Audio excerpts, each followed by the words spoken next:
चारधाम यात्रा में मोबाइल के इस्तेमाल पर पूरी तरह से बैन लगा दिया गया है। सभी चारों धामों के 50 मीटर के एरिया में मोबाइल प्रतिबंधित रहेगा और कोई भी मोबाइल फोन का इस्तेमाल नहीं कर पाएगा। व्यवस्थित चारधाम यात्रा को लेकर यह बड़ा फैसला लिया गया है। केदारनाथ धाम में ब्लॉगर्स और साथ ही रील बनाने वालों की भी भीड़ पहुंच रही है, जो कि सामान्य तीर्थ यात्रियों के लिए दिक्कतें पैदा करती है और इससे लोगों की धार्मिक भावनाओं को भी ठेस पहुंचती है। लिहाजा मंदिर परिसर में मोबाइल के इस्तेमाल पर बैन लगा दिया गया है और तत्काल प्रभाव से ये फैसला लागू हो गया है। चीफ सेक्रेटरी राधा रतूड़ी ने कहा है कि चारधाम यात्रा को लेकर रील, फोटो और वीडियो के जरिए भ्रामक जानकारी फैलाने वाले लोगों के खिलाफ कड़ी कानूनी कार्रवाई भी की जाएगी।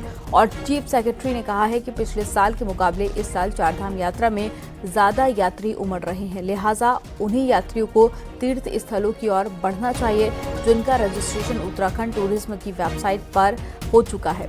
इसके लिए अलग अलग राज्यों को सूचित भी किया जा चुका है।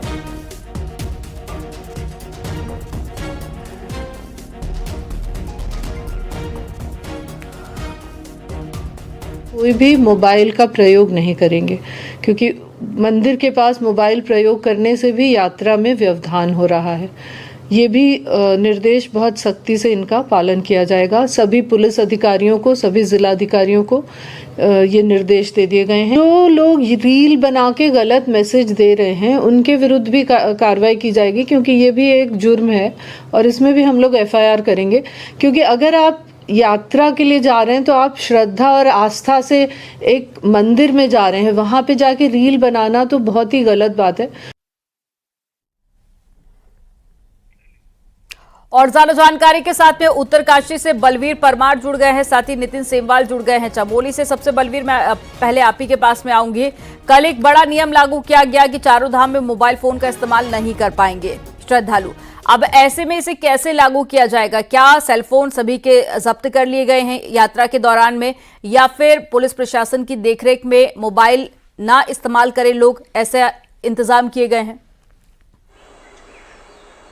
बिल्कुल, इस तरह जो ये निर्देश जारी किए गए हैं तो इसके बाद जो पुलिस है जो वहाँ पे ड्यूटी दे रहे हैं, पर्यटक मित्र हो, चाहे PRD के जवान हो या होमगार्ड के जवान हो, तो इनकी रिस्पॉन्सिबिलिटी बन जाएगी कि इस तरह से जो रील बना रहे हैं, क्योंकि जो ये यात्रा होती है इसमें 60 साल से ज्यादा के जो यात्री है जो चार धाम की यात्रा में रुक करते हैं, तो बड़ी संख्या में ये यात्री रुक किए हुए हैं। और आंकड़ा हम दिखाएं गंगोत्री यमुनोत्री धाम का, तो दोनों धामों में अब तक 1,56,000 से ज्यादा यात्री पहुंच चुके हैं। तो जो दिखाता है कि बड़ी संख्या में जो यात्री है दोनों धामों की ओर रुक किए हैं, चारों धामों की ओर रुक किए हुए। तो ऐसे में जो ये नियम लागू किया गया है और जिसका पुरोहित भी समर्थन करते नजर आ रहे हैं, क्योंकि जो इस तरह से मोबाइल से रील बनाते हैं या फिर हरकत करते हुए दिखते हैं, तो जो बुजुर्ग यात्री है उन्हें परेशानियों का सामना करना पड़ता है। क्योंकि बिल्कुल, इससे पहले भी कई सारे मंदिरों में मोबाइल फोन के इस्तेमाल पर बैन लगाया गया था। अब चारों धामों पर भी ये नियम लागू कर दिया गया है। नितिन सेमवाल भी हमारे साथ में जुड़े हुए हैं। नितिन, इस नियम का कैसे पालन कराया जा रहा है और साथ ही जो श्रद्धालु पहुंच रहे हैं वो इस फैसले को कैसे देख रहे हैं? क्या कोई नाराजगी है या फिर सही मान रहे हैं इस फैसले को? जी, अगर बात करें तो बद्रीनाथ धाम में जो मोबाइल पर बैन लगाने की बात आई है 50 मीटर के दायरे में, वो कहीं ना कहीं एक चुनौती जरूर प्रशासन के लिए अब रहेगा। लेकिन आने वाले दिनों में अगर जो व्यवस्थाएं हैं उन्हें ठीक किया जाएगा तो निश्चित रूप से ये सारी कार्रवाई धरातल पर नजर आएगी जब इसका पूरा पालन किया जाएगा। तीर्थ पुरोहितों से भी हमने अभी सुबह बात की है, जो स्थानीय लोग हैं उनसे बात की है। उन्होंने कहा है कि बिल्कुल सरकार का ये बहुत बढ़िया फैसला है, क्योंकि लोग दर्शनों के लिए चारों धाम की यात्रा कर रहे हैं, ना कि रील बनाने के लिए या ब्लॉगर या यूट्यूब यूज करने के लिए। आप दर्शन के लिए आइए, आपको अच्छे दर्शन कराए जाएंगे। लेकिन जब आप मोबाइल फोन यूज कर रहे हैं तो उससे जो आसपास के यात्री हैं वो भी परेशान होते हैं, और जो अव्यवस्था जो फैल रही है सबसे ज्यादा, उस पर भी एक अंकुश लगाने की बात पहले से की जा रही थी। लेकिन अब इसका बिल्कुल स्वागत किया जा रहा है और आने वाले दिनों में जरूर इस पर सख्ताई भी देखी जाएगी, क्योंकि जिस तरीके से इस बार चारों धाम की यात्रा में जो पुलिस प्रशासन की तैनाती की गई है, जवानों की जो संख्या बढ़ाई गई है, इसको लेकर भी कहीं ना कहीं अब जब मोबाइल को बैन किया जाएगा तो कहीं ना कहीं जो पुलिस है उसको उसमें भी हम देखेंगे वो कड़ाई से उसका पालन करेंगे। और एक चीज और निकल कर आ रही है कि जो शुरुआती जो दो से 3 दिन तक जो चारों धाम में जो अव्यवस्थाएं थी, उसमें कहीं ना कहीं जो मोबाइल फोन यूजर थे उनको भी जिम्मेदार ठहराया गया है। तो अब धीरे धीरे हालात जो हैं वो सुधरेंगे और उम्मीद जताई जा सकती है कि आने वाले दिनों में जो व्यवस्थाएं हैं वो और ज्यादा ठीक हो जाएंगी। जी, जानकारी साझा करने के लिए बलवीर और नितिन, आप दोनों का बहुत शुक्रिया। और मुख्यमंत्री पुष्कर सिंह धामी ने अधिकारियों को कहा है कि वो सड़क मार्ग से खुद ग्राउंड जीरो पर जाकर यात्रा व्यवस्थाओं का जायजा लें। मुख्यमंत्री ने डीजीपी को निर्देश दिए हैं कि वो भीड़ और जाम से निजात दिलाने के लिए खुद निरीक्षण करें और चारों धामों में सीनियर पुलिस अफसरों को इसकी जिम्मेदारी भी सौंपी जाए। अपने चुनावी दौरे को स्थगित कर गुरुवार को देहरादून लौटे मुख्यमंत्री पुष्कर सिंह धामी ने सीधे सचिवालय पहुंचकर यात्रा व्यवस्थाओं का फीडबैक लिया और मुख्यमंत्री ने कहा कि हमारी पहली प्राथमिकता श्रद्धालुओं की सुरक्षा की है। उन्होंने श्रद्धालुओं से अपील की है कि उन्हें रजिस्ट्रेशन के मुताबिक जो डेट मिली है उसी डेट पर यात्रा में आए। और मुख्यमंत्री ने चारों धामों में 31 मई तक वीआईपी दर्शन की व्यवस्था के साथ ही अगले 3 दिन तक ऑफलाइन पंजीकरण भी स्थगित रखने के निर्देश दिए हैं।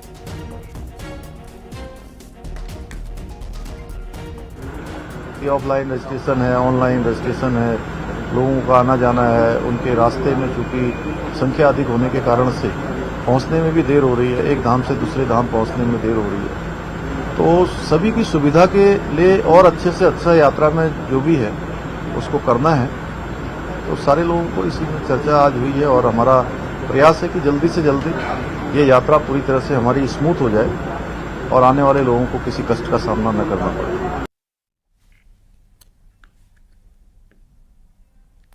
चारधाम यात्रा में यात्रियों को सबसे ज्यादा मुश्किल का सामना उत्तरकाशी जिले में करना पड़ रहा है, जहां पर यमुनोत्री और गंगोत्री धाम में पिछले 7 दिनों में यात्रियों को कंट्रोल करना प्रशासन के लिए एक बड़ी चुनौती बना हुआ है। उत्तरकाशी के प्रभारी मंत्री प्रेमचंद्र अग्रवाल का कहना है कि प्रशासन ने बताया कुछ यात्री बिना दर्शन के वापस गए, जो दुर्भाग्यपूर्ण है, लेकिन अब आदेश दिए गए हैं कि पूरी व्यवस्थाएं बनाई जाए ताकि कोई यात्री बिना दर्शन के ना जाए। वहीं कांग्रेस नेता प्रीतम सिंह का कहना है कि 6 महीने की यात्रा की 6 महीने में नहीं हो पाई है व्यवस्था, जबकि हर साल आने वाले यात्रियों की संख्या बढ़ती जा रही है और बिना दर्शन के यात्रियों का जाना ठीक नहीं है।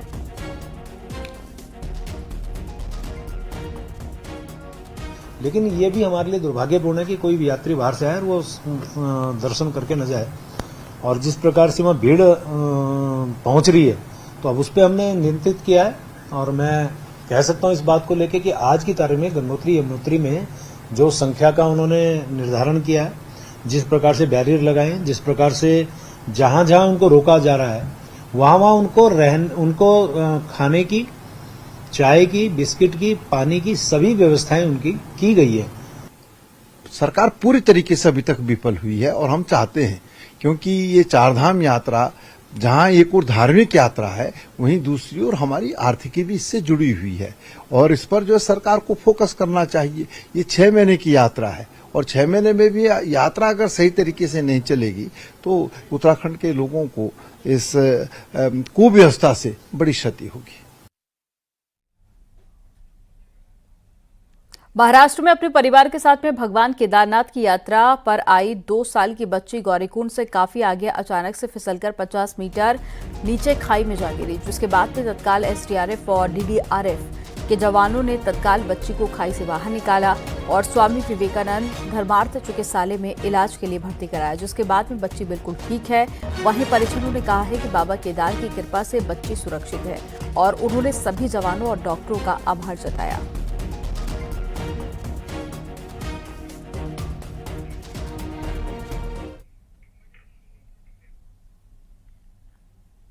चारधाम यात्रा में पहले हफ्ते में रिकॉर्ड 4 लाख श्रद्धालु ने दर्शन कर लिए हैं। केदारनाथ में 1,83,000, यमुनोत्री में 81,000, गंगोत्री में 78,000 और साथ ही बद्रीनाथ में 57,000 श्रद्धालु ने अभी तक दर्शन किए हैं। वहीं चारों धाम के लिए अभी तक कुल 28 लाख यात्रियों ने रजिस्ट्रेशन कराया है।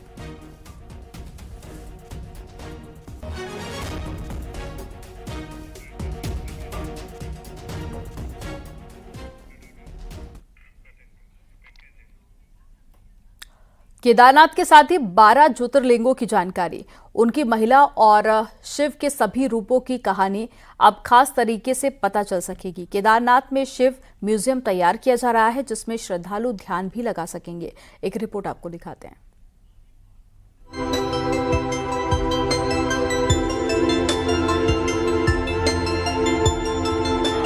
केदारनाथ धाम में मास्टर प्लान के तहत काम चल रहे हैं और धाम को भव्य रूप दिया जा रहा है। यहाँ पहुँचने वाले भक्त शिव की महिमा को जान सकें, इसके लिए केदारपुरी में एक ऐसा म्यूजियम तैयार किया जा रहा है जिसमें शिव भक्ति से जुड़ी सभी तस्वीरें, कहानियाँ और किंवदंतियों के साथ ही भगवान शिव की सभी तरह की वेशभूषाएं भी रखी जाएंगी। इस म्यूजियम की खास बात यह है कि सभी 12 ज्योतिर्लिंगों की प्रतिमा और उनकी महिमा भी इसका हिस्सा होंगी। इस म्यूजियम में 24 घंटे शिव की आराधना होगी और केदार के साथ ही पंच केदार का महत्व भी इसमें बताया जाएगा। केदारनाथ यात्रियों को शानदार अनुभव देने के लिए ये कोशिश हो रही है और माना जा रहा है कि साल 2025 की यात्रा से पहले इस म्यूजियम की शुरुआत हो जाएगी। भोलेनाथ की कहानियाँ, किंवदंतियाँ, उनकी स्टोरीज, उनकी वेशभूषा, उनके कह सकते हैं उनके संबंध में जितनी बुक्स हैं वो सब वहाँ पर रहेंगी, जिससे कि हमारे हर श्रद्धालु को हम भोलेनाथ के बारे में अवगत करा सके। तो सर ये म्यूजियम कब तक श्रद्धालुओं को देखेंगे? जी सर, अभी ये प्लान चल रहा है कि 2024 में ही इसका पूरा स्ट्रक्चर रेडी हो जाएगा और फाइनल इसका जो इंटीरियर का काम है वो अगले वर्ष में यात्रा से पहले पूरा कर लिया जाएगा। साल 2013 में आई आपदा के बाद केदारपुरी को नए तरीके से बसाया जा रहा है और हर साल केदार के भक्तों को धाम में कुछ नया मिले, इसके लिए पुरजोर कोशिश हो रही है।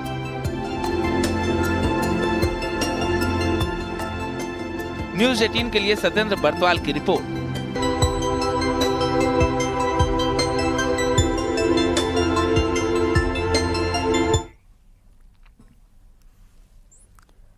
चमोली में बद्रीनाथ राष्ट्रीय राजमार्ग पर बुधवार को पुरसाड़ी में 2 बसों की जबरदस्त भिड़ंत हो गई, जिसमें यात्रियों की जान बाल बाल बच गई। अब उनका हैरानी भरा वीडियो भी सामने आया है। वीडियो में देखा जा सकता है कि बद्रीनाथ से ऋषिकेश की तरफ जाने वाली बस किस तरीके से बद्रीनाथ की ओर आने वाले बस से जाकर टकरा जाती है, जिसके बाद में एक शख्स बस का शीशा तोड़ते हुए बाहर आ गया। गनीमत ये रही कि शख्स खाई में नहीं गिरा, नहीं तो कोई बड़ा हादसा हो सकता था। न्यूज़ 18 पर आप ये एक्सक्लूसिव वीडियो देख रहे हैं। जिस बस का एक्सीडेंट हुआ है उसके पीछे चल रही दूसरी गाड़ी में बैठे किसी शख्स द्वारा ये वीडियो बनाया गया है और हैरान कर देने वाला ये हादसे का वीडियो है। चारधाम यात्रा के दौरान गाड़ियां तेजी से चलती हैं और इस दौरान हादसे होने की संभावना काफी ज्यादा बढ़ जाती है।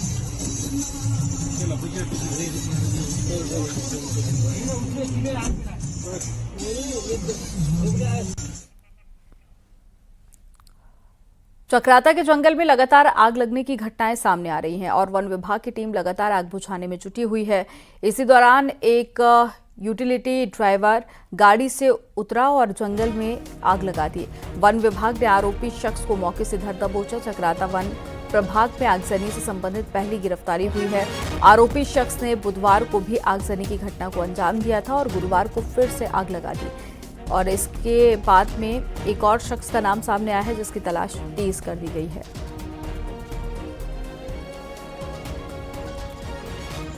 एक बिजौ का एक व्यक्ति रमेश तोमर पुत्र आनंद सिंह, ये रंगे हाथ पकड़ा गया है और इसको हम माननीय न्यायालय में कल पेश करेंगे। इसके साथ ही उसके द्वारा बताया गया कि जवाहर सिंह पुत्र भगत सिंह जो कि फरार हैं कि वो भी इसके साथ में थे, उसने भी एक जगह पर आग लगाई है, उसकी तलाश जारी रही। एक यूटिलिटी चालक था रमेश सन ऑफ आनंद, ये बिजौ का रहने वाला है। तो इसको आज जो है फॉरेस्ट विभाग की टीम ने ट्रैप किया है। तो पहले इसने एक जगह आग लगाई थी, फिर एक अन्य जगह आग लगाई है। तो ये लोग आए हैं, अभी जो है रेलवे सेक्शन में जो है ट्रैप किया। उत्तरकाशी के डुंडा में पोखू देवता मंदिर के पास में जंगलों में भी आग लग गई है। आग इतनी तेजी के साथ में लगी है कि बस्ती किनारे तक पहुंच गई है, जिससे कि इस क्षेत्र में गंगोत्री हाईवे किनारे अफरा तफरी का माहौल बन गया है। आनंद फानन में फायर और वन विभाग की टीम को इसकी जानकारी दी गई और आग पर कंट्रोल किया गया।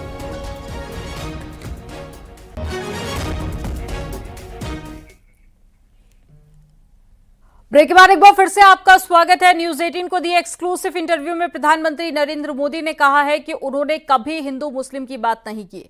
इस बयान के बाद में उत्तराखंड में सियासत गर्मा गई है। पूर्व सीएम हरीश रावत ने कहा है कि ये बात वो प्रधानमंत्री कह रहे हैं जिनके मुस्लिम वाले बयान का नुकसान 2 बार उत्तराखंड में कांग्रेस को उठाना पड़ा। एक रिपोर्ट आपको दिखाते हैं।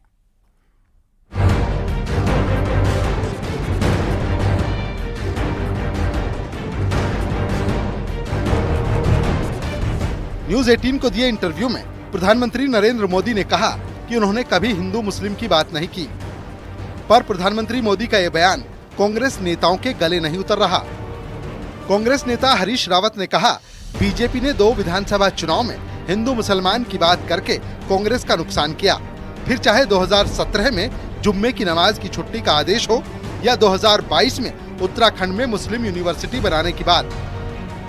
हरीश रावत के मुताबिक ये दोनों काम कांग्रेस ने नहीं किए, लेकिन मुसलमानों की बात करके बीजेपी और पीएम मोदी ने कांग्रेस का नुकसान किया और अब पीएम कह रहे हैं कि वो हिंदू मुस्लिम की बात नहीं करते। मुस्लिम यूनिवर्सिटी बनाएंगे, लेकिन भाजपा ने मुस्लिम यूनिवर्सिटी गढ़ दी, ले आई और उस गढ़ने में प्रधानमंत्री जी भी सम्मिलित हुए। तो उत्तराखंड को पोलराइज करने के लिए 2 बार प्रधानमंत्री जी मुस्लिम का इस्तेमाल कर चुके। कांग्रेस 2017 के बाद 10 साल के लिए उत्तराखंड की सत्ता से बाहर है और इसमें मुसलमानों से जुड़े 2 मुद्दों का बड़ा असर रहा। कांग्रेस नेता हरीश रावत की बात को सही मानते हैं, तो बीजेपी का कहना है कि हम हिंदू मुस्लिम की बात नहीं करते। लेकिन कांग्रेस मुसलमानों के लिए क्या करती है, ये बात जनता को बताने का काम प्रधानमंत्री करते हैं। सही बात कही है हरीश राव जी ने कि जब चुनाव होता है तभी ध्रुवीकरण की राजनीति की जाती है और कांग्रेस पर जो है अनर्गल आरोप लगाए जाते हैं, जो कदापि उचित नहीं है। स्वस्थ लोकतंत्र के लिए यह आवश्यक है कि देश का प्रत्येक नागरिक जो है, जो इस देश के अंदर रहता है, वो समान होना चाहिए। तो मैं कह सकता हूं कि इनका एकमात्र उद्देश्य मुस्लिम तुष्टीकरण है और माननीय प्रधानमंत्री बिल्कुल ठीक कहा है। वो जो हिंदू मुस्लिम की बात करते हैं, उनकी असलियत बताने की बात माननीय मोदी जी कर रहे हैं। भाजपा या माननीय मोदी मुस्लिम की बात नहीं करते, हिंदू मुस्लिम की बात नहीं करते। न्यूज 18 के इंटरव्यू में प्रधानमंत्री नरेंद्र मोदी ने हिंदू मुस्लिम की बात न करने की बात तो कह दी, लेकिन लोकसभा चुनाव के बीच दिया ये बयान विधानसभा चुनाव में नुकसान झेल चुकी कांग्रेस और हरीश रावत के गले नहीं उतर रहा। दीपांकर भट्ट, न्यूज 18, देहरादून।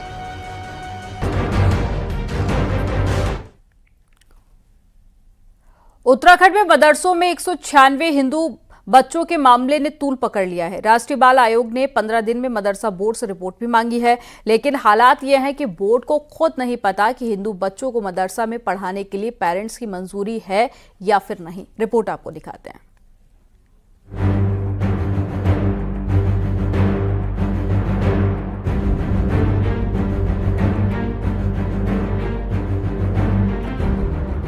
उत्तराखंड मदरसा बोर्ड से रजिस्टर्ड 415 मदरसों में आज भी 196 हिंदू बच्चे पढ़ रहे हैं। राष्ट्रीय बाल आयोग की टीम ने मामले को गंभीर मानते हुए शिक्षा विभाग से लेकर मदरसा बोर्ड से इस पर जवाब तलब किया है। अब 15 दिन के अंदर मदरसा बोर्ड को ये साबित करना होगा कि जो स्टूडेंट्स मदरसों में पढ़ रहे हैं, उनकी पढ़ाई को लेकर पेरेंट्स से मंजूरी ली गई है। साथ ही ये भी बताना होगा कि क्या अभिभावकों को पता है कि मदरसों में इस्लामिक शिक्षा ही दी जाती है। हालांकि सर्वे में दूसरे राज्यों के बच्चे भी मदरसे में मिले हैं, जिसमें ह्यूमन ट्रैफिकिंग का भी एंगल ढूंढा जा रहा है।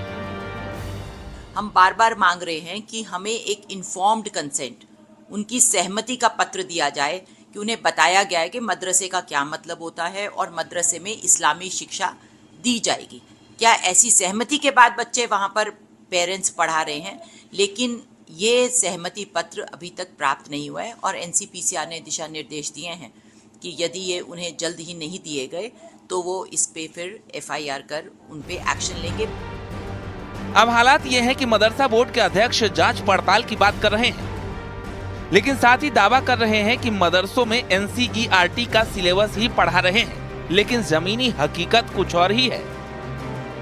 कुछ मदरसों में कुछ हिंदू बच्चे पढ़ रहे हैं तो वो एनसीईआरटी ही पढ़ रहे हैं, उन्हें अन्य कोई चीज़ हमारे संज्ञान में नहीं है। और अगर हमारे संज्ञान में ऐसा आता है तो हम उस पर एक्शन लेंगे। मदरसों में दी जाने वाली धार्मिक तालीम पर हमेशा सवाल उठते रहे हैं, लेकिन इस बार मामला गंभीर है क्योंकि हिंदू बच्चों को मदरसे में पढ़ाया जा रहा है। लिहाजा इस बार आयोग भी गंभीर नजर आ रहा है। न्यूज़ 18 के लिए देहरादून से भारती सकलानी की रिपोर्ट।